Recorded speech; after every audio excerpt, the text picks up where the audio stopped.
Behind the walls of the Hutchins unit in southern Dallas County, the inmates are afraid, and so are the correctional officers, worried that they will contract COVID-19. I'm scared every day. I'm very, very scared. This correctional officer asked us to conceal his identity. He's afraid he'll lose his job for speaking out about the conditions inside the prison. He and other correctional officers told us they are being required to wear the same mask for days, and sometimes weeks on end. They say the wardens tell them when they are allowed to replace them. It's not good for anybody, both for the officers and the prisoners. Right now, Hutchins is one of nearly 24 Texas prison units currently under lockdown because inmates and guards have tested positive for COVID-19. At least one inmate housed there has died. More than 30 employees have tested positive.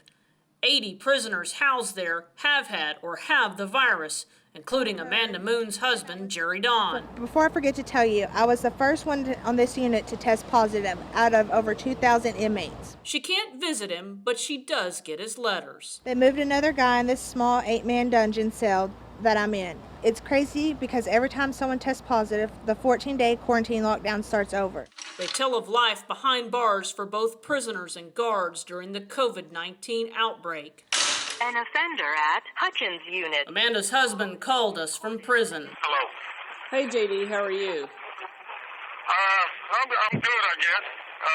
This is going to be one of the most traumatic experiences of my life, I'm not going to lie. There are a lot of people getting sick right now in Hutchins. They have 7 more people across the hall from me in quarantine that just tested positive again. Well, how come you think it's spreading so fast? When all this took place and they decided to hand all their officers masks, they should have as well given the inmates masks, and they didn't do any of that. Statewide, more than 1,000 prison workers and 7,000 inmates have now tested positive for COVID-19. 7 prison workers have died. So have 46 inmates. We've all got family, and I'm really afraid of what it might do to them. This is another correctional officer from an East Texas unit who spoke to us.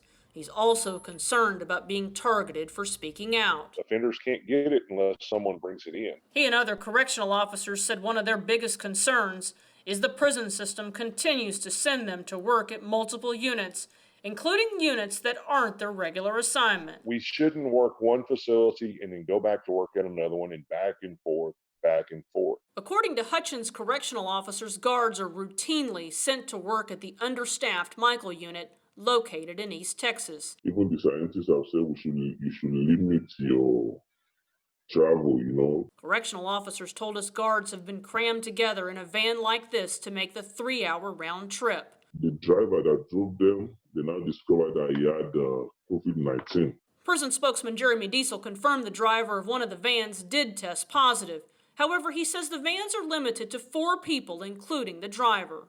Still, correctional officers say dozens of Hutchins employees have been reprimanded for refusing to go to the understaffed unit.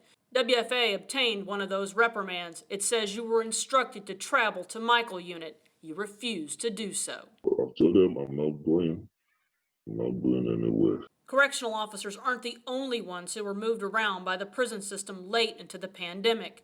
It wasn't until April 13th that the prison system stopped accepting all county prisoners from across Texas.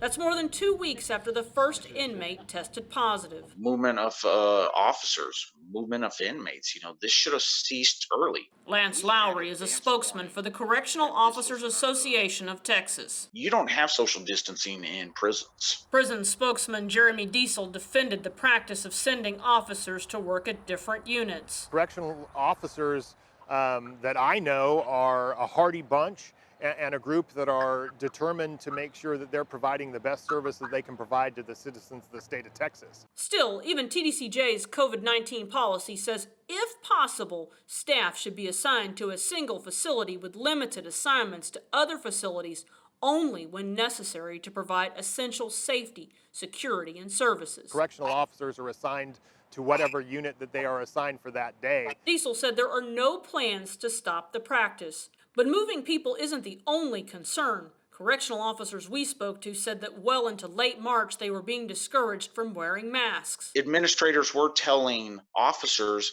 not to wear masks, that they might scare the inmate population. What's your reaction to that? Total ignorance. discussed. They put officers' lives in danger, and officers have died. Officers are sick.